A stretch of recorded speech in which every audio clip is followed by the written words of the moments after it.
সিরিয়ার একটি শহরের নাম রাখা, সেখান থেকে খলিফা হারুনুর রশিদের নিকট চিঠি আসলো। চিঠিতে লেখা ছিল, শহরের বিচারক 1 মাস যাবৎ অসুস্থ, বিচারের কাজ স্থগিত হয়ে আছে, খলিফা যেন দ্রুত ব্যবস্থা করেন। খলিফা চিঠির জবাব পাঠালেন, আগামী সপ্তাহের মধ্যে নতুন বিচারক আসবেন। 1 সপ্তাহের মধ্যে নতুন বিচারক এসে যোগ দিলেন। বিচারের কাজ শুরু হয়েছে। স্থানীয় প্রহরীরা একজন বৃদ্ধা মহিলাকে আসামি হিসেবে দরবারে হাজির করলেন। তার অপরাধ ছিল, তিনি শহরের এক রেস্তোরাঁ থেকে কিছু রুটি আর মধু চুরি করার সময় হাতে নাতে ধরা পড়েছে। তখন বিচারক ওই মহিলাকে বললেন, আপনি কি চুরি করেছেন? মহিলা বলল, হ্যাঁ আমি চুরি করেছি। তখন বিচারক বলল, আপনি কি জানেন চুরির কি অপরাধ? তিনি বললেন, হ্যাঁ আমি জেনেও চুরি করেছি, কারণ আমি গত 1 সপ্তাহ যাবৎ অনাহারে ছিলাম। আমার সাথে এতিম 2 নাতিও না খেয়েছিল। এদের ক্ষুধার্ত চেহারা ও কান্না সহ্য করতে পারিনি, তাই চুরি করেছি। আমার এছাড়া আর কোনো উপায় ছিল না। বিচারক এবার পুরো দরবারে চোখ বুলালেন এবং বললেন, কালকে যেন খাদ্য, শরিয়া, পুলিশ, প্রধান ও সমাজের গণমাধ্যম ব্যক্তিরা সবাই যেন উপস্থিত থাকে। তখন এর রায় দেওয়া হবে। পরদিন সকালে সবাই হাজির হলেন।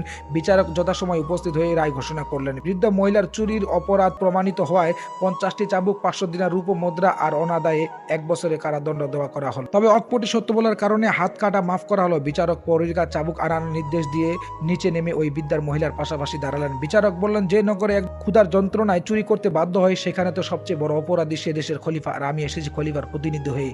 আমি যেহেতু তার অধীনে চাকরি করি, 50টি চাবুকের 20টি আমার হাতে মারা হোক, আর এটাই হলো বিচারকের আদেশ। আদেশ যেন পালন করা হয় এবং বিচারক হিসাবে আমার উপর চাবুক মারতে যেন কোনো রকম কারণ বা দয়া দেখানো না। বিচারক হাত বাড়িয়ে দিলেন। 2 হাতের পরপর 20টি চাবুক মারা হলো। চাবুকের আঘাতের ফলে হাত থেকে রক্ত গড়িয়ে পড়ছে। ওই অবস্থায় বিচারক পকেট থেকে একটি রুমাল বের করলেন। কেউ একজন বিচারকের হাত বাঁধার জন্য এগিয়ে গেল। বিচারক নিষেধ করলেন। এরপর বিচারক বলেন, যে শহরের নগর প্রধান, খাদ্য গুদাম প্রধান ও অন্যান্য সমাজ হৈতিসীরা একজন অভাবগ্রস্ত মহিলার ভরণ পোষণ করতে পারেন না, সেই নগরে তারাও অপরাধী, তাই বাকি 30টি চাবুক সমানভাবে তাদেরকে মারা। এরপর বিচারক নিজ পকেট থেকে বের করা রুমালের উপর 50টি রূপ মুদ্রা রাখলেন। তারপর বিচারপতি উপস্থিত সবাইকে বললেন, যে সমাজে একজন বৃদ্ধ মহিলাকে চোর বানায়, যে সমাজ এতিম শিশুরা উপাস থাকে, সে সমাজে সবাই অপরাধী, তাই উপস্থিত সবাইকে 100 দিনার রূপ মুদ্রা জরিমানা করা হলো। এবার মোট 500 দিনার রূপ মুদ্রা থেকে 100 দিনার রূপ মুদ্রা জরিমানা বাবদ রেখে বাকি 400টি রূপ মুদ্রা থেকে 20টি চুরি যাওয়া দোকানের মালিককে ফিরিয়ে দেওয়া হলো।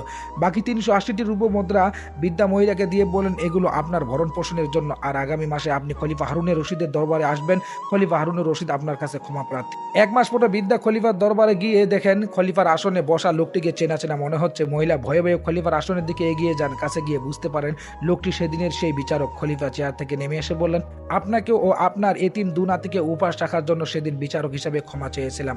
আজ দরবারে ডেকে এনেছি প্রজা অধিকার সমুন্নত করতে না পারায় এই খলিফাকে ক্ষমা করে দেওয়ার জন্য। আসলে এইরকম খলিফা পাওয়া ভাগ্যের ব্যাপার।